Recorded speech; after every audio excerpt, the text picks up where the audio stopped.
এই লেকচারে আমরা প্রবাবিলিটি সম্বন্ধে আলোচনা করব এবং এই লেকচারের যে কন্টেন্ট রয়েছে সেটা আমরা নিয়েছি এনজি দাসের স্ট্যাটিস্টিক্যাল মেথডস বইটি থেকে। তো প্রথমে আমরা যেটা জানব যে প্রবাবিলিটি বলতে ঠিক কী বোঝায়। The word probability literally denotes chance, and the theory of probability deals with laws governing the chances of occurrence of phenomena which are unpredictable in nature. তাহলে এমন কিছু ফেনোমেনা রয়েছে যে ফেনোমেনাগুলো হচ্ছে আনপ্রেডিক্টেবল, অর্থাৎ আমরা কোনো কিছু প্রেডিক্ট করতে পারবো না। ফর এক্সাম্পল, যেমন ধরা যাক যে আমরা একটা কয়েনকে টস করছি, তাহলে কি হবে, টস করলে আইদার হেড পড়তে পারে অথবা টেল পড়তে পারে। একইভাবে আমরা ধরে নিচ্ছি যে আমরা একটা থ্রোয়িং ডাইস মানে হচ্ছে লুডোর যে ছক্কা, সেটাকে আমরা ডাইস আমরা বলে থাকি। তো এইটাকে আমরা যখন থ্রো করি তখন 1 2 3 4 5 6 এদের মধ্যে যে কোনো একটা সংখ্যা আসতে পারে, কিন্তু আমরা কখনোই প্রেডিক্ট করতে পারবো না যে ঠিক লুডোর ছক্কা ফেলার সময় কোন সংখ্যাটা আসবে, অথবা কয়েন টস করার সময়তে হেড পড়বে না টেল পড়বে। এগুলো হচ্ছে আনপ্রেডিক্টেবল, আমরা এগুলো সম্বন্ধে কোনো প্রেডিক্ট করতে পারছি না। তো এই যে গেমস অফ চান্স, এই সমস্ত ঘটনাগুলোকে আমরা অনেক সময় বলতে পারি যে গেমস অফ চান্স। তো এই গেমস অফ চান্স এদের যে থিওরি, এই থিওরি থেকেই কিন্তু এই প্রবাবিলিটি থিওরিটা এসেছে, এবং এই প্রবাবিলিটি থিওরির ইম্পর্টেন্ট অ্যাপ্লিকেশন রয়েছে physics, chemistry, biology, psychology, education, economics, business, industry, engineering, বিভিন্ন ক্ষেত্রে। তো এই কারণে এই প্রবাবিলিটি থিওরিটা আমরা আমাদের ক্লাসে ভালো করে বোঝার চেষ্টা করব। তো প্রথমেই আমাদের কিছু ইম্পর্ট্যান্ট টার্মিনোলজি সম্বন্ধে জেনে নিতে হবে। তো প্রথমে আমরা আসব যে র্যান্ডম এক্সপেরিমেন্ট। এই র্যান্ডম এক্সপেরিমেন্ট বলতে ঠিক কী বোঝানো হয়। তো যেমন আমরা একটু আগেই যেটা আলোচনা করছিলাম যে আমরা যখন কোনো একটা কয়েনকে টস করি তখন কি হয় যে আইদার হেড পড়তে পারে অথবা টেল পড়তে পারে, কিন্তু আমরা এই যে রেজাল্ট যেটা, অর্থাৎ হেড পড়বে না টেল পড়বে, এটাকে আমরা কিন্তু প্রেডিক্ট করতে পারি না। তাহলে এই যে রেজাল্টটা কিসের উপরে ডিপেন্ড করবে না, এই ডিপেন্ড অন চান্সের উপরে ডিপেন্ড করবে। একইভাবে আমরা বলতে পারি যে যখন আমরা কোনো লুডোর ছক্কাকে যখন আমরা ফেলি তখন 1 2 3 4 5 6 এই যে এই 6টা সংখ্যার যেগুলো রয়েছে যে কোনো একটা আসতে পারে, কিন্তু আমরা কখনো প্রেডিক্ট করতে পারবো না যে ঠিক কোন সংখ্যাটা পড়তে পারে। তাহলে কি হচ্ছে, এই যে এক্সপেরিমেন্ট বলে যে ওয়ার্ড যেটা রয়েছে এখানে প্রবাবিলিটি থিওরিতে এক্সপেরিমেন্ট বলতে যেটা বোঝানো হয় যে যেটা হচ্ছে আমরা বারবার রিপিট করতে পারবো, যে একটা পার্টিকুলার গিভেন কন্ডিশনে যে অ্যাক্ট মানে হচ্ছে যে ঘটনাটা বা যে পারফরমেন্সটা আমরা বারবার রিপিট করতে পারবো, সেটাকে আমরা বলছি এক্সপেরিমেন্ট। র্যান্ডম এক্সপেরিমেন্ট বলতে তাহলে কি বোঝায়? এই যে র্যান্ডম কথাটার মানে কি, তার মানে যেটা হচ্ছে যে whose result depend on chance. তাহলে এই যে এক্সপেরিমেন্ট কি সেই ব্যাপারটা আমরা বললাম। এখন এই যে এক্সপেরিমেন্টের যে রেজাল্ট যেটা আছে সেই রেজাল্টটা যদি চান্সের উপরে ডিপেন্ড করে, যেটাকে আমরা প্রেডিক্ট করতে পারি না, চান্সের উপরে ডিপেন্ড করে, সেই জন্য এই এক্সপেরিমেন্টগুলোকে আমরা বলি যে র্যান্ডম এক্সপেরিমেন্ট। র্যান্ডম মানে আমরা কখনোই সেটাকে প্রেডিক্ট করতে পারবো না, এবং এই এক্সপেরিমেন্টের যে রেজাল্ট যেটা হবে সেটা কিন্তু অবশ্যই চান্সের উপরে ডিপেন্ড করবে। তাহলে উদাহরণ কি, এই যে র্যান্ডম এক্সপেরিমেন্টের উদাহরণ হচ্ছে টসিং এ কয়েন টস করা, থ্রোয়িং এ ডাই, লুডোর ছক্কা থ্রো করা, কিংবা drawing cards from a pack. ধরা যাক একটা তাস, একটা প্যাকেটের মধ্যে তাস রাখা রয়েছে, আমরা সেখান থেকে কিছু তাস তুলে নিচ্ছি। এখন কোন তাসটা আসবে সেটা আমরা আগে থেকে প্রেডিক্ট করতে পারবো না। তো এই যে ঘটনা যেগুলো আছে সেগুলো হলো র্যান্ডম এক্সপেরিমেন্টের উদাহরণ। এইবারে আমরা আরেকটা টার্ম সম্বন্ধে একটু জেনে নিই, যেটা হচ্ছে আউটকাম। আউটকাম বলতে কী বোঝায়? আউটকাম মানে হচ্ছে যে এই যে একটু আগে আমরা যেটা র্যান্ডম এক্সপেরিমেন্টের কথা যেটা বললাম, এই র্যান্ডম এক্সপেরিমেন্টের যে রেজাল্ট যেটা, সেই রেজাল্টটাকে আমরা বলছি আউটকাম। রেজাল্ট কোনগুলো? এই যে যেমন ধরা যাক, আমরা যখন কোনো একটা কয়েন টস করি, তখন আইদার হেড পড়তে পারে অথবা টেল পড়তে পারে। তাহলে এইগুলো হচ্ছে কি না আউটকাম বলা হচ্ছে। আবার যখন আমরা লুডোর ছক্কা যখন থ্রো করছি, তখন 1 থেকে 6-এর মধ্যে কোনো একটা ডিজিট আসতে পারে। তাহলে এই যে রেজাল্ট যেটা, এই রেজাল্টগুলোকে আমরা বলছি আউটকাম। তো আউটকামের অনেক উদাহরণ যেমন আসতে পারে, যেমন একটা উদাহরণ আমরা বলি, যেমন আমরা যখন হেড যখন টেল ফেলছি, আমরা এইভাবে ডিনোট করছি এইচ কমা টি। আমরা প্রবাবিলিটি থিওরিতে হেড টেলকে এইভাবে ডিনোট করবো যে এইচ কমা টি। তাহলে এইচ কমা টি হলো 2 পসিবল আউটকাম। দুটো আউটকাম হতে পারে আমরা যখন কয়েন টস করব। আবার যখন লুডোর ছক্কা যখন ফেলবো, তখন 1 2 3 4 5 6 এই 6টা ডিজিটের মধ্যে সংখ্যাগুলো আসবে। তাহলে আমরা কি বলবো যে 6 পসিবল আউটকাম হচ্ছে। আবার এগুলোকে আমরা অন্যভাবে ভেঙে নিতে পারি বা অন্যভাবে ব্যাখ্যা করতে পারি। যেমন কি এদের মধ্যে কিছু ডিজিট হচ্ছে অড নাম্বার, আবার কিছু ডিজিট হচ্ছে ইভেন নাম্বার। তাহলে আউটকামগুলোকে এই দুটো ভাগেও ভাগ করা যেতে পারে, যে how many odd number points আছে আর how many even number of points আছে। তাহলে ঘটনাটা একই হলেও আউটকামগুলোকে আমরা এইভাবে ভাগ করে নিতে পারি। আবার এরকমও হতে পারে যে ধরা যাক আমরা একসঙ্গে দুটো কয়েন টস করলাম, এমন একটা এক্সপেরিমেন্ট করলাম যে একই সাথে দুটো কয়েন টস করলাম। অথবা আমরা এরকম করতে পারি যে 2 টসেস অফ এ সিঙ্গেল কয়েন, মানে একটাই কয়েন আমি একবারে দুবার করে টস করছি। অথবা দুটো কয়েন নিয়েছি এবং দুটো কয়েনকে প্রত্যেকটাকে একবারে টস করছি। তাহলে ব্যাপারটা হচ্ছে ব্যাপারটা ইকুইভ্যালেন্ট হলেও সেখানে কি হচ্ছে না, এই যে ঘটনাগুলোকে আমরা এইভাবে ভাগ করে নিতে পারি। যেমন কি এইচ মানে হচ্ছে দুবারই হেড পড়েছে। এইচটি মানে হচ্ছে যে একবার হেড পড়েছে, একবার টেল পড়েছে। আরেকবার কি হয়েছে না, একবার টেল হয়েছে, একবার হেড হয়েছে, আরেকবার দুবার টেল হয়েছে। তো আমরা যদি এরকম 2 টসেস যদি কনসিডার করি, 2 টসেস অফ এ সিঙ্গেল কয়েন অথবা সিঙ্গেল টস অফ 2 কয়েন্স, ব্যাপারটা একই। তাহলে এই 4টে ঘটনার বাইরে আর কোনো ঘটনা ঘটতে পারে না। এটা একটু আমরা গভীরভাবে ভাবলে বুঝতে পারবো। দুবার হেড হতে পারে, দুবার টেল হতে পারে। এবার আরেকটা যেটা হতে পারে যে একটা হেড একটা টেল, অথবা একটা টেল একটা হেড। এইচটিটিএইচ এটাকে আমরা দুটো সেপারেট ইভেন্ট হিসাবে কনসিডার করলাম। মিনিংটা হচ্ছে প্রথমবারে হেড পড়েছে, পরের বারে টেল হয়েছে। এখানে প্রথমে টেল হয়েছে, পরের বারে হেড হয়েছে। ব্যাপারটা হচ্ছে এরকম। তাহলে এই টোটাল 4টে আউটকাম হতে পারে। তো এই হচ্ছে যে আউটকামের উদাহরণ। এইবার আমরা জানব যে ইভেন্ট বলতে ঠিক কী বোঝায়। আমরা একটু আগেই আলোচনা করছিলাম যে বিভিন্ন এক্সপেরিমেন্টের ক্ষেত্রে পসিবল আউটকাম কি কি হতে পারে। তো এই যে ইভেন্ট বলতে যেটা বোঝায়, ইভেন্ট বলতে বোঝানো হচ্ছে যে কোনো একটা পার্টিকুলার র্যান্ডম এক্সপেরিমেন্টের একটা ঘটনা। একটা উদাহরণ দিলে বোঝা যাবে। যেমন আমরা কয়েন টস করার কথা বলেছি। কয়েন টস করার ক্ষেত্রে আমরা কি বললাম যে হেড হতে পারে অথবা টেল হতে পারে।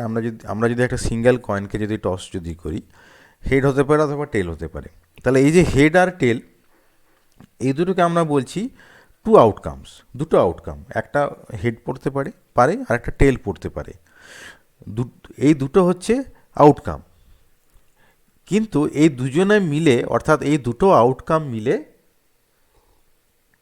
একটা ইভেন্ট কনস্টিটিউট করছে। এইবারে এই যে ইভেন্ট যেটা আছে সেটা এলিমেন্টারি ইভেন্ট হতে পারে অথবা কম্পোজিট ইভেন্ট হতে পারে। এলিমেন্টারি ইভেন্ট কোনগুলো? যদি এদেরকে আমরা মানে ফার্দার সিম্পল ইভেন্টসে ডিকম্পোজ না করতে পারি। আর কম্পোজিট ইভেন্ট কোনগুলো? না, কম্পোজিট ইভেন্ট হচ্ছে এরকম ব্যাপার যেখানে আমরা এই ইভেন্টগুলোকে সেভারেল এলিমেন্টারি ইভেন্টে ডিকম্পোজ করতে পারি। একটা উদাহরণ দিলে এই ব্যাপারটা আর একটু আমাদের কাছে ক্লিয়ার হবে। যেমন ধরা যাক যে কয়েন টস করলাম, হেড হতে পারে অথবা টেল হতে পারে, এগুলো হচ্ছে ইভেন্টস, দুটো আউটকাম মিলে ইভেন্টস তৈরি করেছে।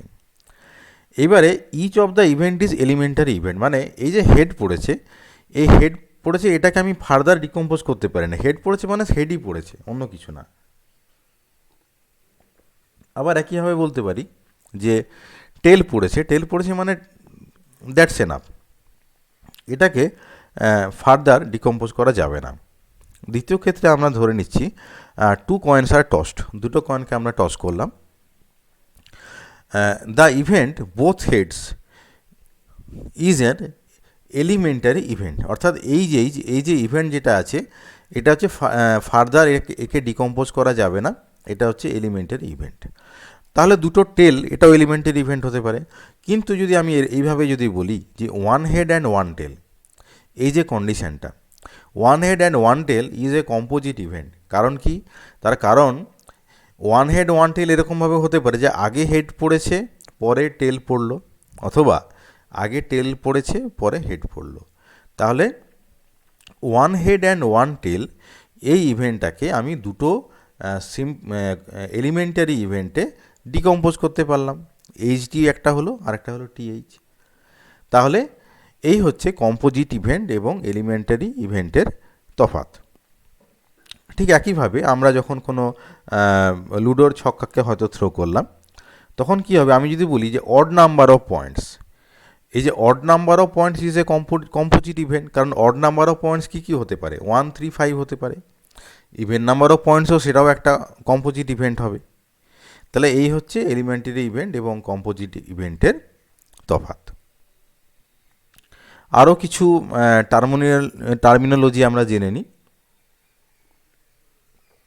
যেমন ধরা যাক মিউচুয়ালি এক্সক্লুসিভ ইভেন্টস আর said to be mutually exclusive when two or more of them can not occur simultaneously. This means that mutually exclusive events can occur only one at a time. তার মানে যেটা হলো যে ধরা যাক যে দুটো ইভেন্ট আছে, এই দুটো event can not occur simultaneously, তার মানে হচ্ছে যে এরা দুজনে কখনো একসঙ্গে ঘটবে না। The occurrence of any event signifies impossibility of the remaining events, মানে একটা ইভেন্ট যদি হয় তখন আমাকে ধরে নিতে হবে ঠিক সেই ক্ষেত্রে অন্য কোনো ইভেন্টগুলো হচ্ছে না। তো আমরা একটা উদাহরণ নিই নি, তাহলে এই যে টার্মিনোলজি যেটা আমরা বলছি যে একসঙ্গে দুটো ইভেন্ট ঘটতে পারে না, যাকে আমরা মিউচুয়ালি এক্সক্লুসিভ বলছি, সেটার মিনিংটা ঠিক কী রকম? ধরা যাক আমরা একটা কয়েন টস করলাম, তাহলে দুটো এলিমেন্টারি ইভেন্ট ঘটতে পারে, একটা কি না হেড পড়তে পারে আর একটা কি না টেল পড়তে পারে।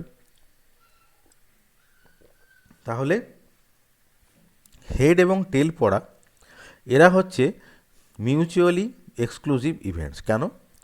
তার কারণটা হচ্ছে যে ধরা যাক কোনো একটা টসের ক্ষেত্রে হেড পড়েছে, তাহলে টেল পড়তে পারে না, অর্থাৎ হেড টেল কখনো একসঙ্গে পড়বে না।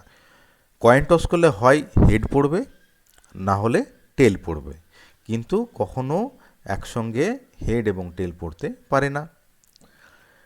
তার মানেটা কি হচ্ছে যে occurrence of any one of them, মানে যদি হেড পড়ে, হেড পড়লে যেটা বলা হচ্ছে যে signifies the non occurrence of the other, মানে হেড পড়লে টেল পড়বে না, টেল পড়লে হেড পড়বে না, যে কোনো একটা আসবে।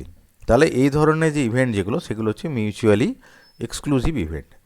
যেমন আমরা যখন লুডোর ছক্কা যখন থ্রো করি 1, 2, 3, 4, 5, 6 এই যে 6টা যে সংখ্যা যেগুলো রয়েছে যে কোনো একটা পড়বে, কখনো দুটো সংখ্যা একসঙ্গে আসতে পারে না।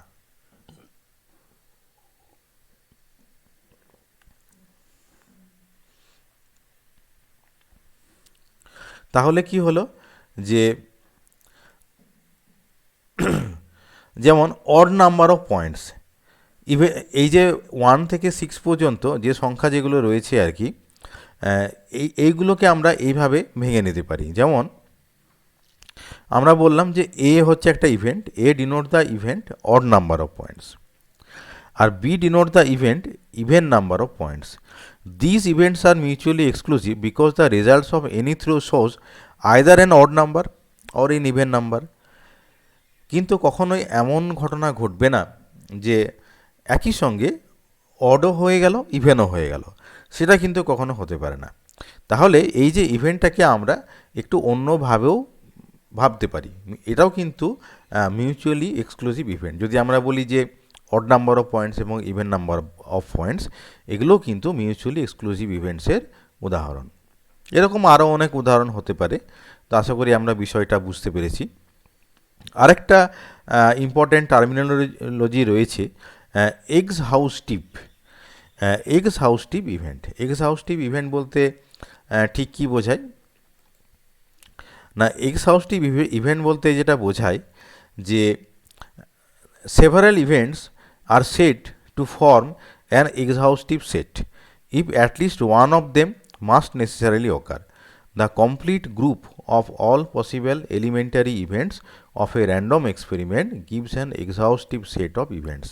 এটার মিনিংটা হচ্ছে এরকম যে ধরা যাক একটা পার্টিকুলার ইভেন্ট আমি কনসিডার করলাম, তাহলে কি হবে যে এই ইভেন্টের অনেকগুলো আউটকাম হতে পারে অথবা এলিমেন্টারি ইভেন্টস আমরা বলতে পারি।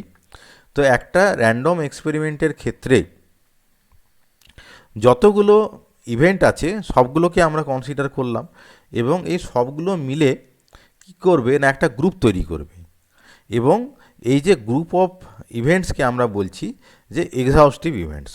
একটা উদাহরণ দিলে এই যে এক্সহাউস্টিভ ইভেন্ট সম্বন্ধে আমাদের ধারণাটা পরিষ্কার হবে। যেমন ধরা যাক আমরা একটা কয়েন টস করছি, তাহলে ও কয়েন টস করার ক্ষেত্রে দুটো ঘটনা ঘটতে পারে, হেড পড়তে পারে অথবা টেল পড়তে পারে। তাহলে এই দুটো যে পসিবল আউটকাম, অথবা আমরা বলতে পারি যে এই দুটো হেড এবং টেল এরা হচ্ছে এলিমেন্টারি ইভেন্টস, এবং এই যে এলিমেন্টারি ইভেন্টস এরা কি করেছে, এরা একটা গ্রুপ তৈরি করলো। এর বাইরে কোনো ঘটনা কিন্তু নেই, হেড এবং টেলের বাইরে কোনো ঘটনা কিন্তু নেই। তাহলে এরা একটা গ্রুপ তৈরি করলো এবং সেটাকে আমরা বলছি যে এক্সহাউস্টিভ সেট। এবং আরেকটা মানে কথা যেটা বলা হয় এর সঙ্গে, যে এক্সহাউস্টিভ সেট যেটা তৈরি হলো, অর্থাৎ হেড এবং টেল এই দুটো ইন্ডিভিজুয়াল ঘটনা মিলে যে সেট তৈরি হলো বা গ্রুপ তৈরি হলো, if at least one of they must necessarily occur, অর্থাৎ আমরা যখন কয়েনটা থ্রো করব তখন এই দুটো ইভেন্টের মধ্যে যে কোনো একটা কিন্তু অবশ্যই হতে হবে, সেটাই হয় বাস্তবে। আবার ধরা যাক যে লুডোর ছক্কা থ্রো করার সময় 6টা ডিজিট আসতে পারে, 1 2 3 4 5 6, এগুলোকে আমরা আলাদা আলাদা এলিমেন্টারি ইভেন্টস হিসেবে ভাবছি এবং নাম দিচ্ছি E1 একটা ইভেন্ট। E1 মানে হচ্ছে 1 পড়া, E2 মানে 2 আসা, অর্থাৎ E1 E2 E3 E4 এইভাবে E6, এই হচ্ছে 6টা এলিমেন্টারি ইভেন্টস এবং এরা একটা সেট তৈরি করলো। এই সেটটাকে যেহেতু আমরা সব রকম পসিবল ইভেন্টগুলো কনসিডার করেছি, তাহলে এই সেটটাকে আমরা বলবো এক্সহাউস্টিভ সেট। সবগুলোই কিন্তু কনসিডার করতে হবে, কোনো কিছু বাদ দেওয়া যাবে না। তাহলে এই সেটটাকে আমরা বলবো যে এক্সহাউস্টিভ সেট। এবং এই যে 6টা ইভেন্ট যেটা আছে, এলিমেন্টারি ইভেন্ট যেটা আছে, আমরা যখন লুডোর ছক্কাটা যখন থ্রো করব এই 6টা ইভেন্টের মধ্যেই কিন্তু একটা আসবে। তাহলে এই যে 6টা ইভেন্ট আমরা যখন সব রকম পসিবল ইভেন্টগুলো কনসিডার করব এবং তারা যে সেট যেটা তৈরি করবে সেটাকে আমরা বলবো এক্সহাউস্টিভ সেট। ট্রায়াল মানে কি? Any particular performance of the random experiment is usually called a trial. অর্থাৎ আমরা যখন একটা র্যান্ডম এক্সপেরিমেন্ট করছি, অর্থাৎ যেমন কয়েন থ্রো করলাম, এই যে একবার যে কয়েন থ্রো করলাম, এই যে একটা পারফরমেন্স, একটা অ্যাক্ট, এটাকে আমরা বলি trial. Cases favourable to an event among all the possible outcomes of a random experiment, those cases which entail occurrence of an event A are called cases favorable to A.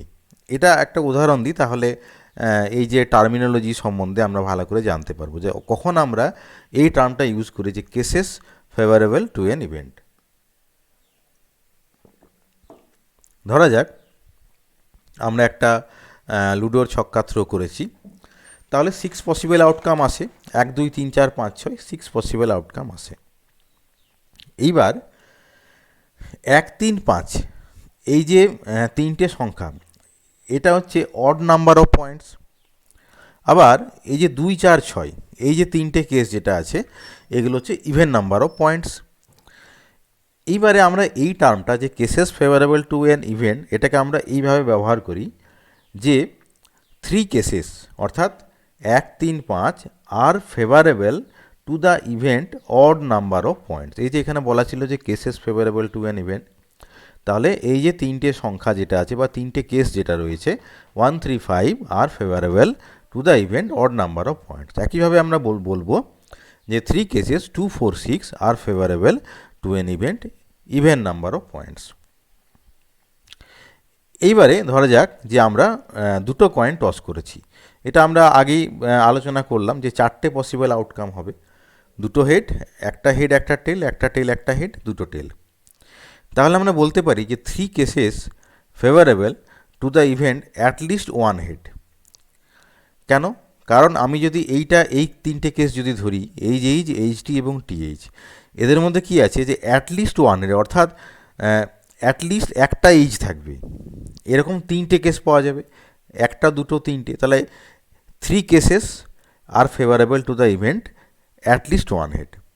আবার এইভাবে আমরা যদি ভাবি যে 2 cases favourable to the event one head, মানে only one head. Only one head কোথায় আছে? না এইচডিতে আছে, টিএইচ আছে, অনলি ওয়ান হেড, কিন্তু অনলি ওয়ান হেড। তাহলে এরকম দুটো কেস থাকবে, তাহলে 2 cases R favourable to the event only one head. তাহলে এইভাবে আমরা যে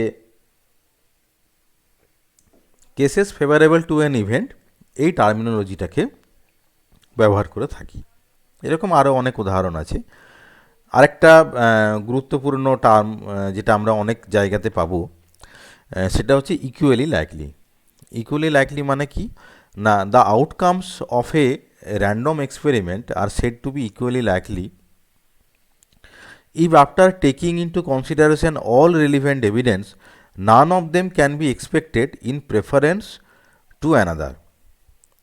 তার মানেটা হচ্ছে এরকম যে ইকুয়ালি লাইকলি মানে ধরা যাক একটা র্যান্ডম এক্সপেরিমেন্ট আমরা কনসিডার করছি, তো সেই এক্সপেরিমেন্টের অনেকগুলো পসিবল আউটকাম থাকবে। তো এই যে অনেকগুলো পসিবল আউটকাম যেটা বললাম, তো এই আউটকামগুলোর হচ্ছে যে এমন হবে না যে কারো একটা মানে ঘটার সম্ভাবনা অন্যদের থেকে বেশি থাকবে। র্যান্ডম এক্সপেরিমেন্টের ক্ষেত্রে এই ধরনের ঘটনা কিন্তু ঘটে না। যেমন আমি যদি বলি উদাহরণস্বরূপ যে একটা কয়েনকে টস করা হলো, এখন কয়েনের যদি আমার স্ট্রাকচারাল কনফিগারেশন যদি ঠিকঠাক থাকে, যদি আনবায়াসড যদি না হয়, আনবায়াসড মানে কথাটার মিনিংটা হলো এরকম যে তার স্ট্রাকচারটা আনবায়াসড হতে হবে। আনবায়াসড যদি হয়, অর্থাৎ কি না, যদি সেটা পারফেক্টলি হোমোজিনিয়াসলি যদি তাকে ডিজাইন করা হয় এবং বোথ মানে যে বোথ ফেস যেটা আছে, বোথ ফেসকে ইউনিফর্মলি যদি ডিজাইন যদি করা হয়, তাহলে কি হবে, এমন কোনো কারণ থাকবে না যে আমি বলতে পারবো যে হেড টেলের থেকে বেশি পড়বে অথবা টেল হেডের থেকে বেশি পড়বে। এটা কখন সম্ভব হবে? যদি কয়েনটা আনবায়াসড হয়, অর্থাৎ তার ডিজাইনটাকে হোমোজিনিয়াসলি যদি বানানো হয় এবং ফেসগুলোকে যদি ইউনিফর্মলি যদি বানানো হয়, তাহলে কিন্তু এইটা কখনোই হবে না যে হেড বেশি পড়বে অথবা টেল বেশি পড়বে। অর্থাৎ যে দুটো আউটকাম রয়েছে, হেড এবং টেল, এই দুজনের পড়ার সম্ভাবনা কিন্তু একই, এবং আমরা এইভাবে বলে থাকি যে এদের চান্সেস অফ অকারেন্স হচ্ছে ইকুয়ালি লাইকলি, অর্থাৎ একই রকমভাবে ঘটার সম্ভাবনাটা আছে। আমরা কখনোই বলবো না যে হেড বেশি পড়বে বা টেল বেশি পড়বে, এই দুটো আউটকামই হচ্ছে ইকুয়ালি লাইকলি।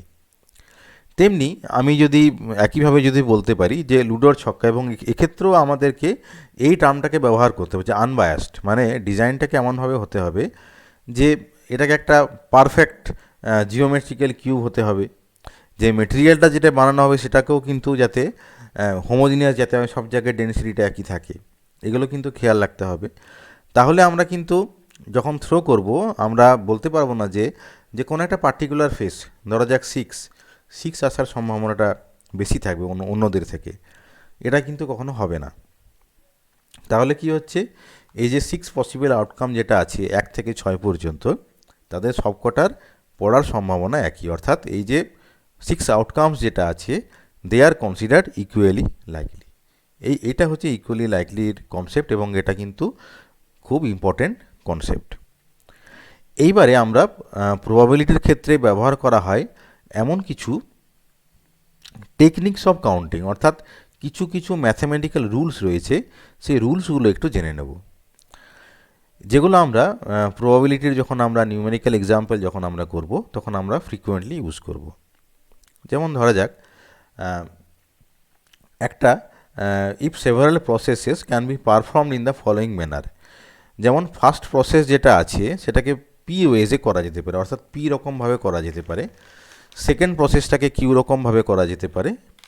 থার্ড প্রসেসটাকে আর রকমভাবে করা যেতে পারে। তাহলে total number of ways in which the whole process can be performed, তাহলে আমরা যদি হোল প্রসেসটাকে যদি আমরা কনসিডার করি, তাহলে এই জিনিসটাকে এরকমভাবে অর্থাৎ এত রকমভাবে করা যেতে পারে, যেটা হচ্ছে পি ইন্টু কিউ ইন্টু আর, সবগুলোকে আমাকে মাল্টিপ্লাই করে দিতে হবে।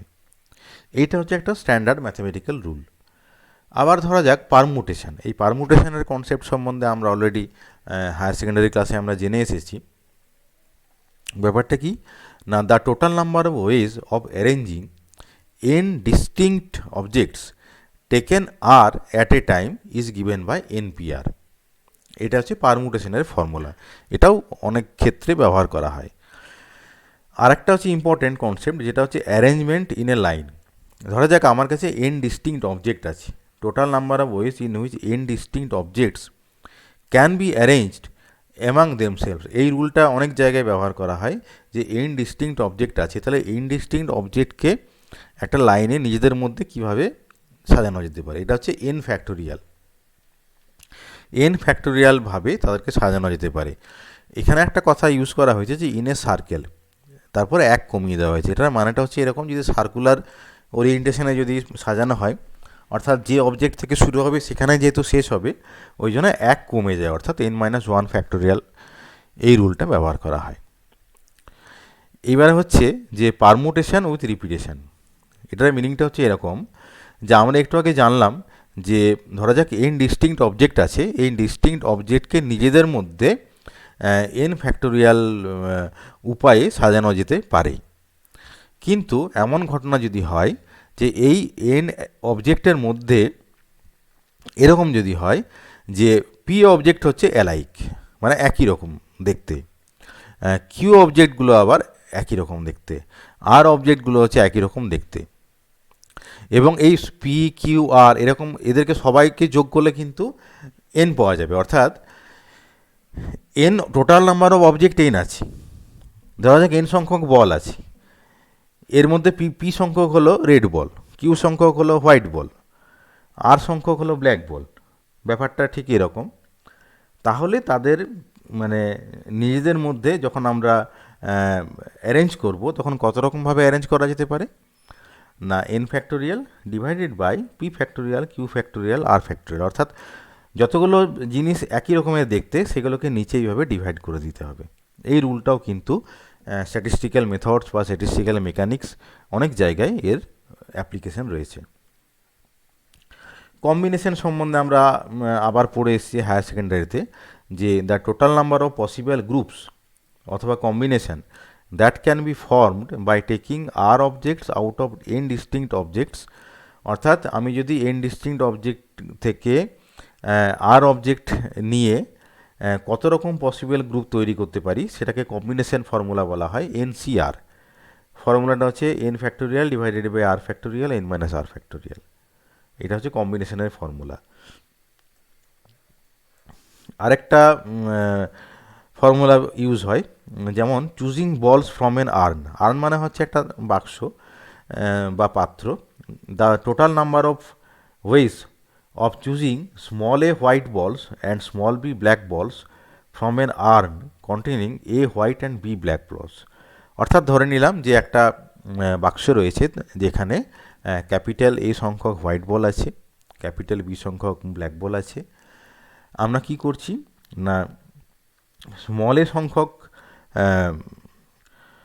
হোয়াইট বল চুজ করলাম, যে টোটাল ক্যাপিটাল এ সংখ্যক বল রয়েছে তার মধ্যে থেকে স্মল এ সংখ্যক চুজ করলাম। আবার স্মল বি সংখ্যক বল আমি চুজ করে নিচ্ছি। তাহলে কি হবে, যে এরকম চুজ করে কত রকমভাবে তাদেরকে চুজ করতে পারি, তার ফর্মুলা যেটা হচ্ছে সেটা হচ্ছে এসি মানে কম্বিনেশনের ফর্মুলা, যেটা আমরা একটু আগেই আলোচনা করেছি, যে এনসিআর এর ফর্মুলাটা, সেই ফর্মুলাতেই ফেলতে হবে। এসিএ বিসিবি এরকমভাবে আরও যদি থাকে, আরও যদি বিভিন্ন রকমের বল থাকে, তাহলে এইভাবে প্রোডাক্ট হয়ে হয়ে যাবে। তাহলে এই হচ্ছে ফর্মুলাটা। আরেকটা গুরুত্বপূর্ণ ফর্মুলা যেটা হচ্ছে ordered partition. The total number of ways of distributing n total number of ways in which n distinct objects can be arranged in r compartment. আমি ধরে নিচ্ছি আমার কাছে এন সংখ্যক ডিস্টিংক্ট অবজেক্ট আছে।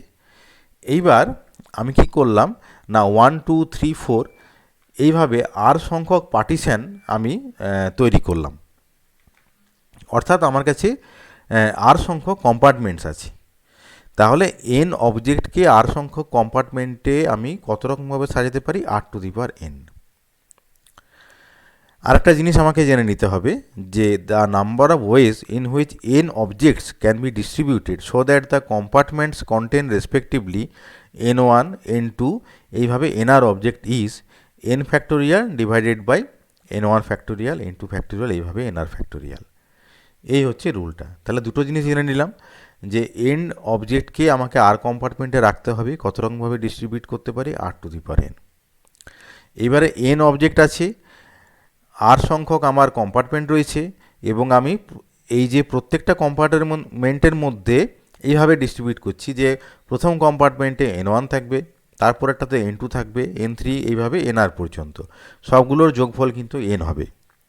তাহলে এই যে অ্যারেঞ্জমেন্টের যে সংখ্যাটা হবে এইটা n factorial divided by n1 factorial n2 factorial এইভাবে।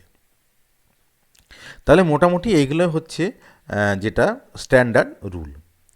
এইবারে আমরা যে বিষয়টা সম্বন্ধে আলোচনা করছি, যেটা হচ্ছে প্রবাবিলিটি, সেই প্রবাবিলিটি ব্যাপারটা ঠিক কী, প্রবাবিলিটির সংজ্ঞাটা কী, সেটা আমরা জেনে নেব।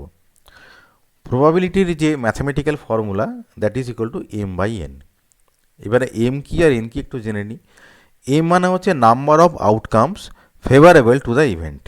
এটা কিন্তু আমরা একটু আগে এই টার্মিনোলজি সম্বন্ধে জেনেছি, যে outcomes favourable to the particular event বলতে কী বোঝায়।